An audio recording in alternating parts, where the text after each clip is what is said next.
dans l'évangile. Comme quoi il y aura une dernière religion, ce sera l'islam. Ah, c'est pas marqué dans le... Ou dans quel passage? Je connais pas. Moi, je connais. Jésus, il a bien dit qu'il y aura un autre prophète sur la Bible, il y a marqué Ahmed. Non. Ou Sergio, il y a marqué Ahmed. Non, non. La parole, qui c'est qui a donné la parole à Jésus-Christ? Ben, la Bible, il dit qu'il est la parole. La Bible, elle dit qu'il est. Elle est la parole. Sortez Romains, Jean 1. Est-ce que vous avez besoin d'un miracle, d'une guérison ou d'une action surnaturelle que Dieu puisse faire dans votre vie cette année 2026? Pour moi, il n'y a qu'Allah qui est dans la guérison. Yes. Ok.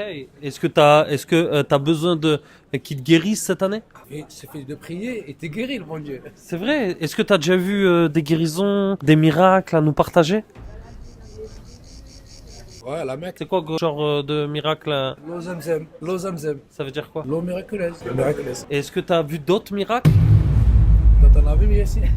Yes, non, mais c'est une bonne question, parce que c'est important. Je pense qu'on est dans une génération où on croit en Dieu, en tout cas beaucoup cherchent Dieu, et que la spiritualité, elle a jamais été au summum. Est-ce que vous avez déjà vécu une expérience spirituelle avec Dieu, du coup, parce que Dieu est esprit? Ouais, ça nous a déjà sauvé par des accidents, déjà, des accidents de voiture. Et comment est-ce que Dieu... Voiture explosée, mais t'as même pas de ceinture, tu sors par la fenêtre, et t'arrives. Je crois moi vraiment au miracle. Et le premier, c'était un homme qui est né handicapé, en fauteuil roulant, atrophication des muscles, décalcification des os, jambes recroquevillées, 15 cm de moins de colonne, condamné vraiment par la médecine. Et il ouvre la Bible dans le côté de la Torah, le premier passage, et il dit, par les meurtrissures, il parle de Jésus, tu peux être guéri. Il dit, Dieu, j'ai besoin bah voilà, il lui fait une prière comme ça. Et il se passe rien. Le lendemain matin, poisson d'avril, tu vois que Dieu, il a de l'humour, il se réveille, une chaleur le traverse, il y a tout qui craque à l'intérieur de lui. Et il est miraculé. Moi, le type, il est en face de moi, il me partage ça. Et moi, je suis là, je crois, j'ai grandi dans des zones, j'ai toujours cru, parce qu'on grandit dans des milieux où tout le monde croit en Dieu. Mais là, il me partage un truc vivant et puissant, tu vois. Et là, je me retourne vers un autre jeune homme accro à l'héroïne. Et ce jeune homme, il a été totalement rendu libre. Je fais, bon, c'est quoi votre truc? Combien ça coûte? Quoi, dis-moi combien ça coûte, tu me l'as fait pas à l'envers à moi, tu vois. Jésus-Christ, il est mort et ressuscité pour toi. Si tu mets ta foi en lui, tu seras sauvé. Je fais juste ça. Je fais ok. Je fais la prière. Il se passe rien. Le lendemain matin, je me réveille totalement libre. Totalement délivré de tous ces démons qui étaient à l'intérieur de moi. Qui m'amenaient en teuf, qui m'amenaient au tapin en Espagne. Qui me bouffaient, qui a la coque. Non, mais pour être honnête avec toi. Et là, ma maman, elle était atteinte d'une fibromyalgie. Je dis, maman, Jésus peut te guérir. Parce qu'il a dit dans sa parole. Des chrétiens ont prié pour elle. Elle a été totalement miraculée. Elle avait une fibromyalgie condamnée par les médecins. Et ma vie à ce moment-là, j'ai dit ok, si Dieu tu changes ma vie et que vraiment tu existes, je suis prêt à te suivre tous les jours de ma vie et à prêcher l'évangile. Et j'ai fait le tour du coup de la francophonie, je prêche l'évangile et je voulais vous dire que Jésus, il veut une rencontre avec vous. Et, il est mort et ressuscité pour vous. Et il veut vraiment une relation avec vous. Pour nous les musulmans, Jésus il est pas mort. Ah, il est mort quand même. Ah non, je crois pas. Il est où? Il va descendre un jour ou l'autre. Yes. Il va revenir vous chercher. Non, pas nous chercher. Vous remettre tout ça sur le droit chemin. Parce que c'est le Messie. Le faux Messie qui va sortir. Non, dans le Coran, il dit que c'est le Messie qui va revenir vous chercher. Oui, on appelle ça le Messie. Messie. Il viendra pour combattre le Dajjal. Donc tu crois aux anges et aux démons? Bien sûr, les anges existent et les démons existent. Et ils existent dans quel but pour toi? Les anges, c'est pas les anges, on va dire, c'est l'armée d'Allah. Et du coup, les démons? Les démons, c'était maléfique. Les démons, c'est qui? C'est les enfants des diables. Et du coup, ils se bataillent. S'il y a des anges et démons, c'est qu'il y a une bataille. Et ils se bataillent pour quoi? Pour toi? Pour vous, les anges, ils se bataillent avec les démons. Mais vous Bah savez, oui. pour nous, la puissance des anges, elle est incomparable avec les démons. Bah, pour moi aussi, hein. Mais du coup, il y a une bataille entre eux. Ils se bataillent pour quelque chose. Et ils ont même pas le niveau pour se battre avec les anges. Ouais. Un être humain, c'est quoi qui le défie sur le chemin? C'est le démon. Mais donc, Quand t'as le diable en toi, il va te dire, fais ça, tu sais très bien que c'est des sales, mais tu le fais. et du coup, c'est quoi le rôle de l'ennemi, du diable, des démons, pour toi?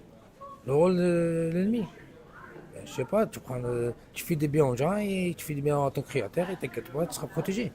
Ok. Donc tous ceux qui font du bien, mais qui croient pas en Dieu et qui paraîtront devant Dieu, pour toi? Ouais, Dieu, il t'arrive que de malheur. Ouais, mais si. Certes, le bon Dieu peut te donner la belle vie ici sur terre, et de ce de là, tu vois rien. Donc du coup, toi, quand on arrivera devant Dieu, comment Dieu va juger nos vies et comment on va savoir que tu crois au paradis et à l'enfer, du coup, si tu crois aux anges et aux démons? Bien sûr. Le Donc, paradis Dieu- existe et l'enfer existe. Comment on va se retrouver devant Dieu et qu'est-ce qui va faire qu'il y en a qui vont aller au paradis et qui vont aller en enfer selon toi? Tu fais des bonnes actions. Envers le Créateur en premier, pas envers, pour montrer aux gens, ouais, je fais des bonnes actions. Parce que ça compte pas comme une action, pour montrer. Et du coup, tu penses que le péché, parce qu'on est tous privés, la Bible, elle dit, la Torah, dans Adam et Ève, il dit qu'on a péché, et à cause de ce péché, on a été séparés de Dieu éternellement, et que on est tous initiés à aller en enfer. Dans la voie, tout le monde, peu importe d'où tu viens, à cause du péché, à cause de la désobéissance d'Adam et Ève, tous sont péchés, et tous sont privés de la gloire de Dieu. Bon, vous posez une question. Yes. Il faut se repentir. Yes. Une fois que tu te repentis, Dieu pardonne. Et pour toi, donc ça veut dire que si les gens, ils se repentirent de quoi du coup? Le mal qu'ils font dans ce bas monde. Donc de leur péché. Il suffit de parler mal à une personne, déjà c'est un mal, c'est un péché. Donc du coup, est-ce que tu as déjà parlé mal à une personne? On est des êtres humains. Donc ça veut dire qu'on est tous convoqués à aller en enfer On alors. n'est pas des saints, nous. Donc on est tous allés, on va tous en enfer alors. Selon ça, parce qu'on a tous mal parlé. Cette génération, notre génération et tout ça, mais on est obligé de faire un petit passage au feu. Mais là, le feu, si tu fais un passage, c'est éternel. Non, pas du tout. Ah bon? Mais non, il te pardonnera une fois qu'il te lave tes péchés. Et comment il fait pour te laver de tes péchés? Il faut mieux croire à quelque chose que rien à croire. Moi, je crois à Allah. Vous croyez ce que vous voulez. Ouais. Mais du coup, comment il fait pour laver nos péchés? Le feu. Par le feu. Par le feu. Il va tout se passer là. C'est pour ça que la Bible a dit que Jésus, il est le grand agneau immolé et il a été sacrifié, crucifié une bonne fois pour toutes, afin qu'une seule goutte de son sang suffise pour qu'on soit sauvé, délivré et qu'on aille au paradis. C'est pas à propos de notre œuvre, pour la simple et bonne raison que si du jour au lendemain je publie une vidéo sur Facebook avec tous tes péchés, tes manquements et tes mauvaises attitudes et que toute ta famille le voit, tu te sentirais comment? Sentir quand, bien sûr. Yes. Tu sais, quand tu parais devant la justice, ils regardent pas tes bonnes œuvres, ils regardent le péché que tu as fait. Ils regardent les mauvaises œuvres que tu as fait. Et suivant les œuvres, tu seras jugé selon cela. Et c'est pour ça que Jésus, il a payé le prix, afin que aucun d'entre nous se glorifie, mais que tous puissent aller au paradis. Si vous vous repentez, vous tournez vers Jésus-Christ, vous le recevez comme Sauveur et Seigneur, alors vous serez sauvés. Je suis pratiquant, pour vous dire. Okay. Alors, quelle est la dernière religion qui est descendue? Ok. Normalement, vous devez être musulman, vous aussi. Yes. Ok, donc quel est le fait concret pour toi pour dire que l'islam est la vérité? Quel est un fait concret, une raison, un fait qui fait que l'islam est la vérité? Elle est bien marquée dans l'évangile. Comme quoi il y aura une dernière religion, ce sera l'islam. Ah, c'est pas marqué ou dans quel passage? Je connais pas. Mais moi je connais. Jésus, il a bien dit qu'il y aura un autre prophète sur la Bible, il a marqué Ahmed. Ou Sergio, il a marqué Ahmed. Il dit qu'il n'y a aucune parole. Parce que pour vous, en fait, c'est simple. Je veux dire un truc. Donc, dis-moi un fait concret, du coup. Donc, un fait concret que l'islam, une raison concrète que l'islam est la vérité. Une raison, juste. C'est la vérité. Ouais, mais c'est la vérité à propos de quel fondement? Des musulmans, c'est ça que je comprends pas. Vous croyez que l'islam, c'est que les Arabes. C'est pas ça. C'est le monde entier. Combien il y a de... Un bébé, quand il naît, il a deux choix. Il choisit d'être dans ce monde et choisit parce qu'il est né musulman. Okay. N'importe quel bébé.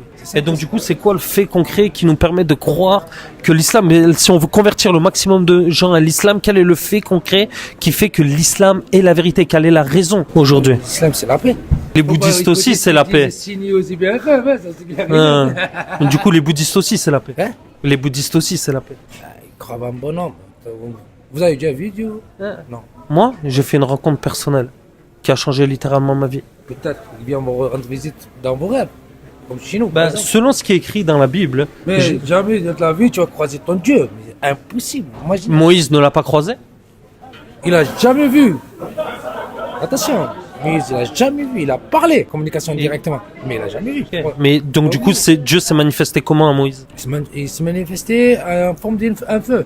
D'accord. Mais juste la parole. Mais il a jamais vu. Il a voulu voir. Parce que sa population, ils croyaient pas. Il a dit, faut qu'on voit Dieu. Vous voulez le voir. Et c'est qui la parole pour toi? La parole? C'était la parole de Dieu. Parce qu'il a parlé directement avec lui. Parce que dans la Bible, il dit que dans la parole, au commencement était la parole était Dieu. Tout ce qui a été fait par elle. Et tout ce qui a été, rien n'a été fait sans elle. Et il dit, la parole s'est faite chair parmi vous, pleine de grâce et de vérité. Et la parole, c'est Jésus-Christ. Selon la Bible, qui est écrit. Mais la parole, qui c'est qui a donné la parole à Jésus-Christ? La Bible, il dit qu'il est la parole. La Bible, elle dit qu'elle est. Elle est la parole. Sortez Jean 1. Je vous le montre, je peux vous le montrer. Mais oui, parce que vous, votre Bible, si vous savez, si vous voulez voir une vraie Bible, pas une vraie Bible, non. Le vrai évangile, allez-y à la Mecque, il est pas truqué. Elle est pas? Elle est pas truquée. Ok. Elle n'est Donc, pas modifiée, il n'y a pas des phrases qui sont modifiées. Parce qu'ici, en fait, dans ce moment, là, qu'on a remarqué cette société, en fait, de l'heure actuelle, ils rangent la religion à leur sauce. donc pour toi, C'est ça, le Coran n'a pas été modifié. Non, tu ne peux pas le modifier. C'est ça. T'es sûr qu'il n'a pas été modifié? Othman, tu connais? Othman. Ouais. Oui, Othman. Le calife. C'est un calife.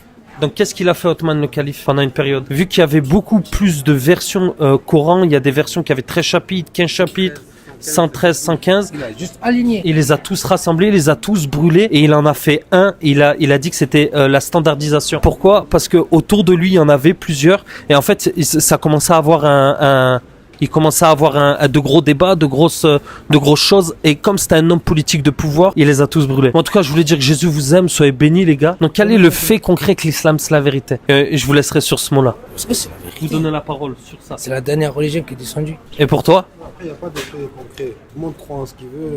Oui, je crois que tu veux. Inch'Allah. Tu vois, tu crois en Allah quand même.